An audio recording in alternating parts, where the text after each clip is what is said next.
Hello all my quilters out there. We talked about doing block of the month and I have been working on it. Let's I can't believe it's 2019, the second week of January. Uh, 2018 was my year of the drama. Every time I thought one thing would end, another started, and it was a whole year of that. I've been trying to create a block of the month. It's been difficult,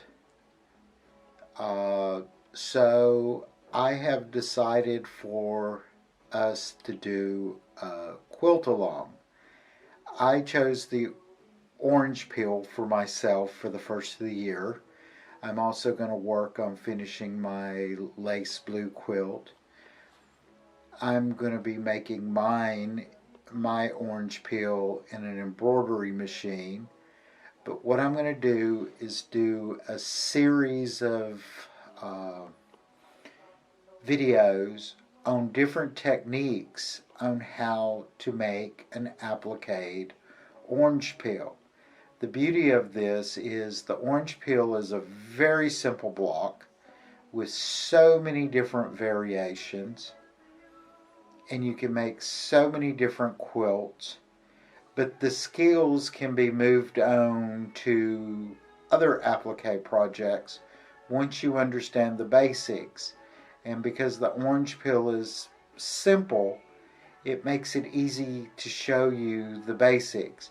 So I'm going to do a series of videos on different ways to create these orange peel blocks manually, the old-timey ways, the new more modern ways, also using more modern equipment like an AccuQuilt or a fabric cutter for our members who have those, and to actually constructing the blocks the old-fashioned way with decorative stitches, with different kinds, doing raw wedge, needle turn, all the things that you hear about applique. And each week I'm going to do a different technique for this applique.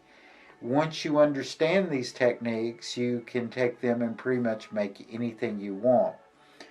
I learned a modern way of needle turn to applique from a lady called Jody Robinson at Quilt & Co., which is Claudia Files' shop in Krefeld, Germany, and it just opened up the horizons to me because I only knew how to do needle turned by hand with a needle as you stitch it.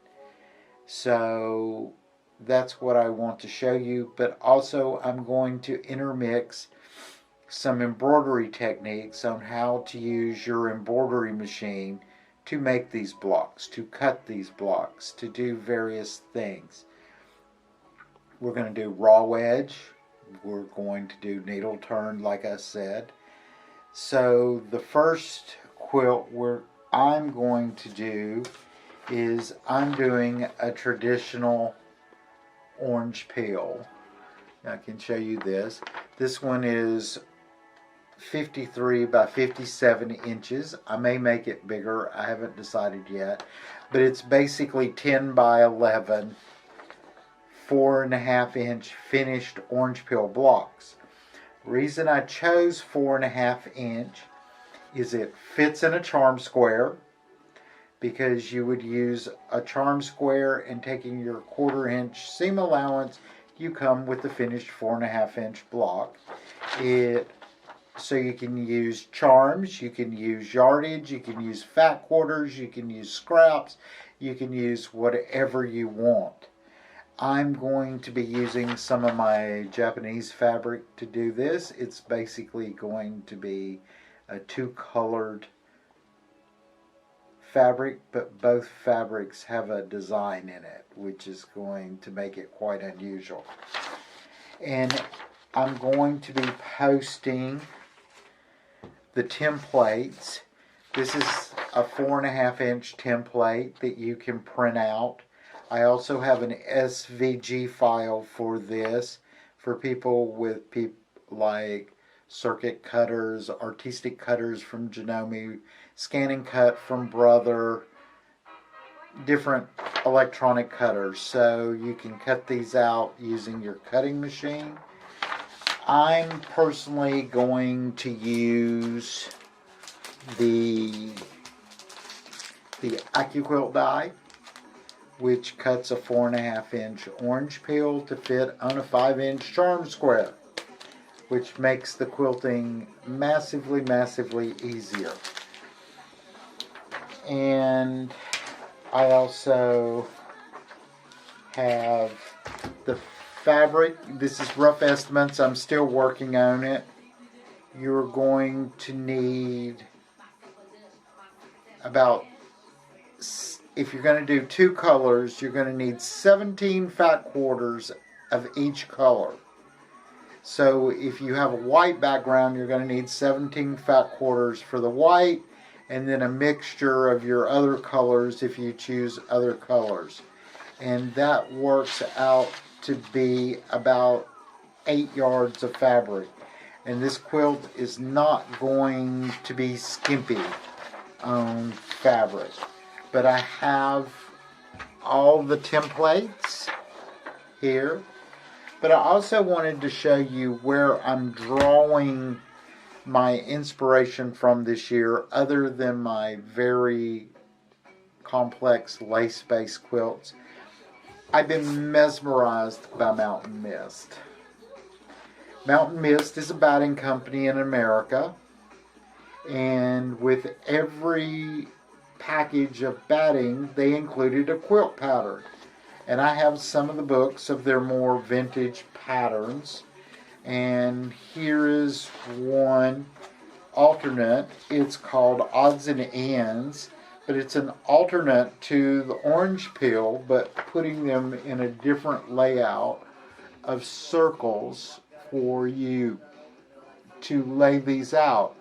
I saw a whole cloth quilt done with these, with very scattered circles, big and large, and I thought it was absolutely beautiful at a show. It was an antique quilt, and it really got my attention, and they said it was based on this Mountain Mist pattern. And here's the basic block they have for you. And this book is called Mountain Mist Historical Quilts by Linda Pomfrey. And I just love, because all these are pretty much copyright free. So we can work on these till our heart's desire. And then I have Linda Pomfrey's Red and White, which is also based on Mountain Mist patterns, but these are all 2-color red and white quilts. And here is an alternative to the traditional, is to make it with a little more spacing, and they call it the 4-leaf clover quilt. And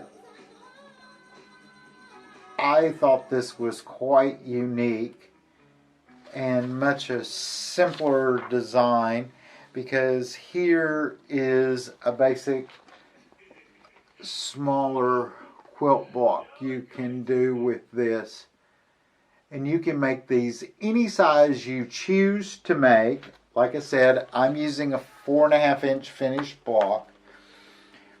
Applique, it's orange peel. If it's pieced, it's called robbing Peter to pay Paul. And here's an example of a very advanced one where the orange peels are split in half with the curved piecing. And you can look up Robbing Peter and to Pay Paul quilt. And this is basically the pieced version of an orange peel, which is very complex because it's all the curved seams, which is fun. So we're going to start with the applique. I hope this makes everyone happy. Uh, and as we move on, we're going to move to different blocks, and I'm going to try to do the various different ways. The only way I am not going to work is by hand, because as many of you know, I had a stroke and I can no longer hold a needle and thread, which caused me to give up hand quilting. So the last couple of years I've only gotten back into quilting after a 5 or 6 year stop, because I never thought of using a sewing machine to quilt. I just was like, that's not real quilting. So, but I'm learning many new things. Everybody in this group has different ways to do things. I am fortunate because I have some great people to draw inspiration from in my local quilt community. And I have all of you who inspire me. And don't think you as a beginner can't teach us all something new. I have a friend that is starting out in embroidery, and she bought a design pack similar to I had, and she experimented with colors and came out with a new color group for some of these embroideries that I thought was just absolutely amazing, but it was not colors that I would choose to use ordinarily. And I thought, I would like to do that, but would not have been on my train of thought. And that's how we learn from each other, because all of us see everything with different eyes. Also, part of this video series is I'm going to do the cutting techniques. Someone asked when I posted the video about my stripology ruler that she would like to see it being used. So I'm going to make a video of cutting strips with the stripology ruler for these, because it's perfect for 5-inch strips. And I'm also going to use a lot of my Martelli tools so that all of you can see the differences of why sometimes it might be worth spending a little bit more for something because it works in a different way. I always had problems with slipping rulers until I got Martelli. I had problems with using metallic thread until I got my Martelli thread stands, which caused quite the conversation. And Martelli is not inexpensive, but if you use it and you enjoy it, then is it not worth the extra expense? It's not like you can buy a regular ruler for €10 and the Martelli one is €100.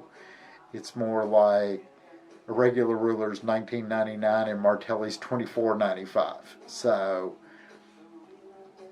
and I'm going to show you different irons. I have one of the small irons that goes by your machine for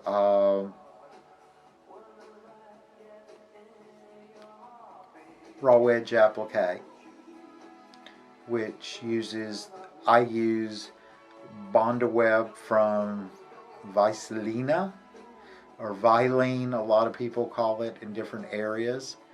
But there's many other types. There's Steam-A-Seam and Pullum, Martha Pullum, and Floriana has some, Gutermann has some, Madeira has them, everybody has it. I use Vicelina or Vilene because it's very easy for me to get. They're a German company, and I was at a trade show and I was interested in learning about it, and I asked them for a sample and they go, oh, we don't have a sample, we'll send you a sample. I got a whole roll. So, and it's really, I don't like it. It puts too much stiffness in my quilts for me. But I'm going to use a glue stick, I'm going to use glue, I'm going to use all these different techniques so that you can see how they work, because also with me using embroidery for my quilt that I'm going to make with my AccuQuilt, I am going to try out different stitches along the edge so that I can give it a unique and a special look. And I'm going to show you how to use decorative stitches even in the manual way to stitch your applique down. And then if you're doing needle turn, all you want is a simple blanket stitch or even a zigzag. And for some of you who only have straight stitch, you can do this as well. Needle turn works with straight stitch machines only. And I'm going to show you all these different techniques. So I hope this finds you well. I hope we have fun in the next few weeks. This is going to be a very long and involved process because I don't think many of you know how many possibilities there are to make and different ways to make such one quilt. And that is also the purpose of these videos, is that you understand that there isn't just one way. And none of them are wrong, whichever one you choose to use. And that's the beauty of quilting. And we all have our favorites. Just like we all have our favorite machines.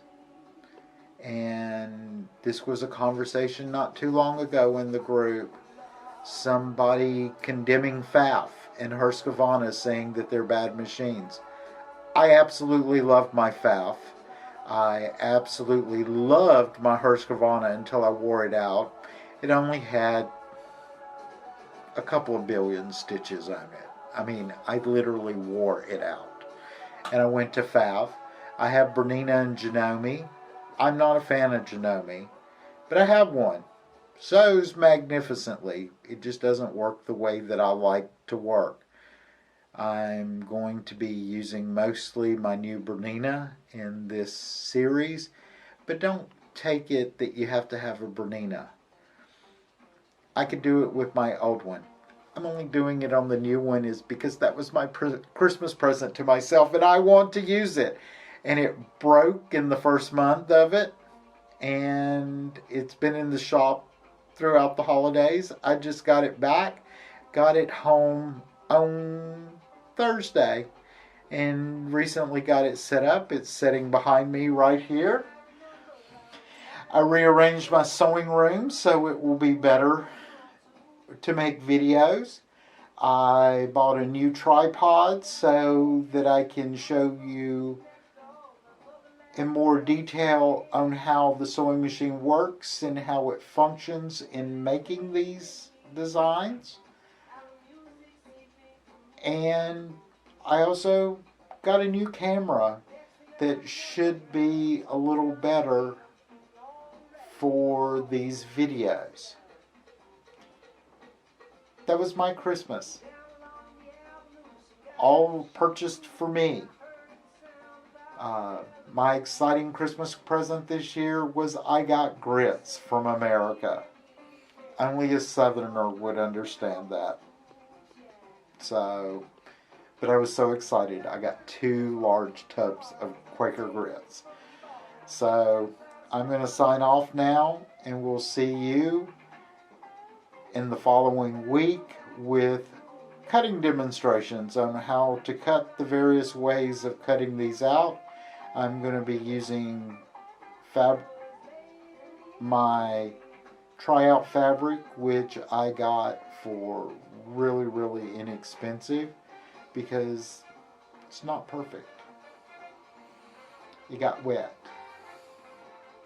But it's great for me to try out stitches, try out new designs, try out different things because it's inexpensive. Because here in Europe, fabric is very, very expensive. And like another person said, we're going to talk about fabric. Yes, I have bolts of fabric. Should that make you jealous? No. I buy my bolts wholesale. I have to buy a minimum of 6 meters. It's usually on 6 or between 6 and 8 meters, and 12 and 16 meters is called a full bolt, and the other is a half a bolt or a short bolt. Fabric here, decent quilter's fabric, averages 20 to 25 a meter, euro. I buy my fabric wholesale for between 3 and 8, but 8 is like K-Facet, really specialty fabrics. It's usually between 3 and 5 for normal fabrics. So we say €5 a meter. So for 2 meters of quilt shop price, I can buy a whole short bolt. That's why I have bolts, because then I have fabric to make more than one quilt. And Seth and I also are talking about interesting things to start the new year and to go out through the year. Also, congratulations to everyone. The Quilt on the Budget group has surpassed 20,000 users. And I'm going to tell you, I am absolutely amazed at how easy and fun and enjoyable the Quilting on a Budget Facebook group is. And I have to get over guilt of not being able to respond and see every post anymore, because I just can't keep up. But I also want to do more sewing, so I have to grit my teeth and learn to live with it. So I hope everyone has a wonderful week. Talk to you online, and see you next week. And I hope you're as excited as I am about this new series of videos. We will talk to you next week. Have a good one.